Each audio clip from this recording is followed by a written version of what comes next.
Hello viewers, আজকের এই ভিডিওতে আমি একটা simple C programming project overview করব।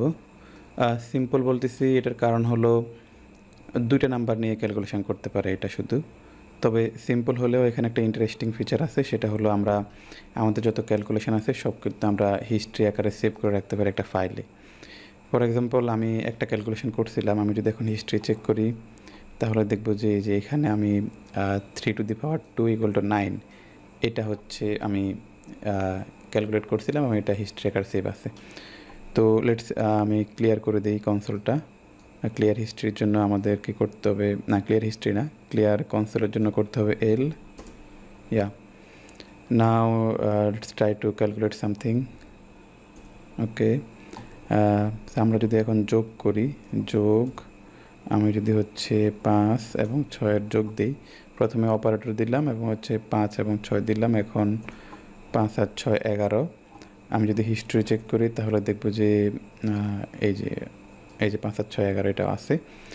আমি যদি এখন চেক করি, ইয়াস এটা এই যে, তো এখানে আমাদের ইটাও আছে, হিস্ট্রিটা সেভ হচ্ছে ফাইলের মধ্যে, history.txt ফাইলের মধ্যে। তো একটা সিম্পল প্রজেক্ট, বাট এখানে একটা ইন্টারেস্টিং ফিচার হচ্ছে ফাইলে রিড রাইট করা। আমি ভিডিও ডিসক্রিপশানে কমপ্লিট সোর্স কোডের লিঙ্ক দিয়ে দিব, এখান থেকে ডাউনলোড করে আপনি আপনার কাস্টমাইজ করে নিতে পারেন, নতুন কোনো ফিচার অ্যাড করতে পারেন। আর এই প্রজেক্টের সাথে আমি একটা ডকুমেন্টেশনও শেয়ার করব, অথবা একটা স্লাইড শেয়ার করব যেখানে কমপ্লিট প্রজেক্টটা সম্পর্কে একটা ওভারভিউ থাকবে স্লাইড আকারে, যাতে করে আমরা কোথাও প্রেজেন্ট করতে পারি। তো চলুন শুরু করি। আমি জাস্ট ওভারভিউ করে দেখাই যে আসলে এই প্রজেক্টটা কীভাবে কাজ করতেছে। এখানে যদি আসি দেখবেন যে একদম মেইন ফাংশনের শুরুতে আমাদের চয়েস একটা ভেরিয়েবল আছে, এখানে আমরা ইউজার থেকে যে ইনপুটগুলো নেই ওগুলা, যেমন ইউজারের ইনপুট যদি হচ্ছে সি, বড় হাতে সি অথবা ছোট হাতে সি হয়, তখন আমরা আমাদের ক্যালকুলেশনটা শুরু করব। এই যে আমাদের ইফ ব্লকের ভিতরে ঢুকবে, আমাদের ক্যালকুলেশনটা হবে। তো এখানে প্রথমে এটা চেক করে নিতেছে কি, এখানে নিতেছে আমাদের অপারেটরগুলো নিতেছে আর কি, সেটা হলো প্লাস, মাইনাস, মাল্টিপ্লিকেশন এবং হচ্ছে আমাদের পাওয়ার, এগুলো নিতেছে। এগুলো আমাদের এই ভেরিয়েবলটার মধ্যে রাখতেছে। এরপরে আমরা নাম্বার 1 এবং নাম্বার 2 নিতেছি। তারপরে আমরা চেক করতেছি এই যে আমাদের যে অপারেটর আছে, অপারেটর অনুসারে চেক করতেছি। অপারেটরটা প্লাস হলে আমরা প্লাস করতেছি, মাইনাস হলে মাইনাস করতেছি, এইভাবে সবগুলো আমরা করতেছি। আর আমরা এখানে ডিভাইডেড বাই 0 যে এক্সেপশন আছে ওইটাও হ্যান্ডেল করতেছি। আমাদের নাম্বার 2টা যদি 0 হয় তখন আমরা বলতেছি যে এটা ইরোর হয়েছে, এখানে এটা করা যাবে না। আর এছাড়া আমাদের এখানে পাওয়ার আছে, এই যে পাওয়ার ফাংশন দিয়ে আমরা হচ্ছে পাওয়ারটা করতেছি। তো ক্যালকুলেশন শেষে আমাদের যেটা করা লাগবে সেটা হলো আমরা প্রিন্ট করে দিছি রেজাল্টটা, এরপর আমাদের সেভ করতে হবে। তো এই ফাংশন দিয়ে আমরা হচ্ছে সেভটা করি। এই ফাংশন কি করে, এই ফাংশন আমাদের নাম্বার 1টা নেয়, নাম্বার 2টা নেয় এবং মাঝখানে আমাদের অপারেটরটা নেয়, এছাড়া আমাদের রেজাল্টটা নেয়। সো এই ফাংশনটা উপরে লেখা আছে, আমরা যদি উপরের দিকে চেক করি কোথায় আছে, এই যে এটা সেভ টু হিস্টোরি।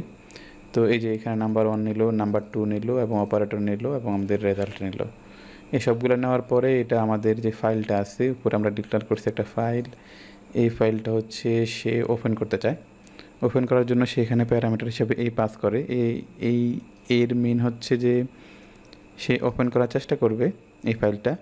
যদি ওপেন করতে না পারে, মানে ফাইলটা যদি এক্সিস্ট না করে আমাদের ওই ডিরেক্টরির মধ্যে, তখন সে অটোমেটিকলি ওই ফাইলটা ক্রিয়েট করে নেবে। তো আমরা ফাইলটা ক্রিয়েট করতেছি অথবা ওপেন করতেছি।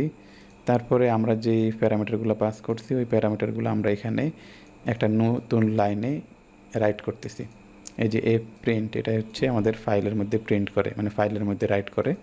আমরা কীভাবে রাইট করতেছি, আমরা প্রথম নাম্বারটা রাইট করতেছি, তারপরে আমাদের অপারেটরটা রাইট করতেছি, তারপরে হচ্ছে দ্বিতীয় নাম্বার, তারপর একটা ইকুয়াল সাইন, তারপর আমাদের রেজাল্ট, এবং এটা একটা নিউ লাইন হিসাবে অ্যাড করতেছি।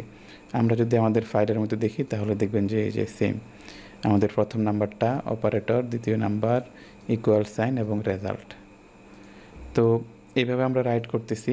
রাইট করার পরে আমরা হচ্ছে ফাইলটাকে ক্লোজ করে দিতেছি। তো এভাবে আমরা সেভ করি।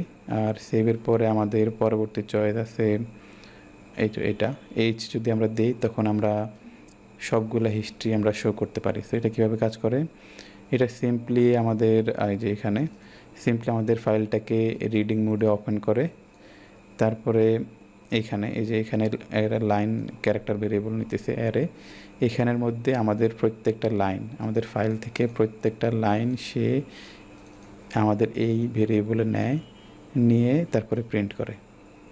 সো সিম্পলি ফাইলটা ওপেন করতেছে, ফাইল থেকে সবগুলো লাইন নিতেছে হোয়াইল লুপ দিয়ে, যতক্ষণ না ফাইলটা শেষ হচ্ছে ততক্ষণ, তারপরে প্রিন্ট করে দিতেছে এবং ফাইনালি সবগুলো লাইন প্রিন্ট হয়ে গেলে সে আমাদের ফাইলটাকে ক্লোজ করে দিতেছে। তো এইভাবে হচ্ছে আমরা আমাদের হিস্ট্রিটা প্রিন্ট করতে পারতেছি। এবার আসি আমাদের পরবর্তী চয়েস হলো আমাদের এক্স। এই এক্স দিয়ে আমরা কি করি, যদি কেউ এক্স প্রেস করে বা এক্স চয়েস করে তখন আমরা ক্লিয়ার করে দেবো হিস্ট্রি। তো হিস্ট্রি ক্লিয়ার করার জন্য আমরা কি করতে পারি, আমরা আমাদের ফাইলটাকে রিমুভ করে দিতে পারি বা ফাইলের মধ্যে যা আছে সেগুলোকে রিমুভ করে দিতে পারি। আমরা যদি এখানে এই যে ক্লিয়ার ফাংশনটাতে আসি, এখানে দেখবেন যে আমরা কি করতেছি, আমরা ফাইলটাকে রাইটিং মোডে ওপেন করতেছি, ওপেন করে কোনো কিছু রাইট করতেছি না, আবার ক্লোজ করে দিতেছি। যেহেতু আমরা ফাইলটা রাইটিং মোডে ওপেন করে কোনো কিছু লিখতেছি না, তখন এটা অটোমেটিকলি এমটি হয়ে যাচ্ছে, আর এইভাবে আমাদের এটা ক্লিয়ার হয়ে যাচ্ছে হিস্ট্রিটা। আর এইখানে যেটা দেখতেছেন এটা হচ্ছে জাস্ট আমরা একটা এক্সেপশন হ্যান্ডেল করছি, যে আমাদের ফাইলটা যদি নট ফাউন্ড হয়, মানে ফাইলটা যদি না থাকে তখন একটা এরর মেসেজ দেবে এটা। তো এভাবে আমরা ক্লিয়ার করতেছি। এরপরে যে দুটো ফাংশন, এটা খুব ইজি। একটা হচ্ছে আমাদের কনসোলটা ক্লিয়ার করার জন্য, কনসোল মানে আমাদের এই আউটপুটটা ক্লিয়ার করার জন্য আমি যদি এল প্রেস করি তাহলে এটা ক্লিয়ার হয়ে গেছে এটা। তো এটা করার জন্য জাস্ট সিম্পল একটা ফাংশন আছে সিস্টেম সিএলএস, এটা কল দিলে হয়, এটা আমাদের ডিফল্ট ফাংশন। তো এটা ঠিকভাবে কাজ করতেছে আই থিঙ্ক। এরপরে এই প্রেস করলে আমাদের কোনো কিছুই করতেছে না, এক্সিস্টিং হয়ে এখানে চলে আসতেছে। আর যখনই আমাদের চয়েসটা হয়, মানে নট যখন, তখন হচ্ছে এটা রান করতে থাকবে আমাদের হোয়াইল লুপটা, আর হলে আর রান করবে না, তখন আমাদের রিটার্ন জিরোতে চলে আসবে। তো এভাবে হচ্ছে আমাদের প্রজেক্টটা কাজ করতেছে। আমি কমপ্লিট সোর্স কোড দিয়ে দিব, এখান থেকে ডাউনলোড করে আপনি আরও ফিচার অ্যাড করতে পারেন, নতুন ক্যালকুলেশন ফিচার অ্যাড করতে পারেন। প্রতিটা ক্যালকুলেশনের জন্য আপনি আলাদা ফাংশন লিখতে পারেন, যেভাবে প্র্যাকটিস করা যায় আর কি। আর আমি একটা স্লাইড বা একটা প্রেজেন্টেশন স্লাইড দিয়ে দিব, ডাউনলোড করার যে সোর্স কোডের লিঙ্ক থাকবে ওইটার সাথে পাবেন আশা করি।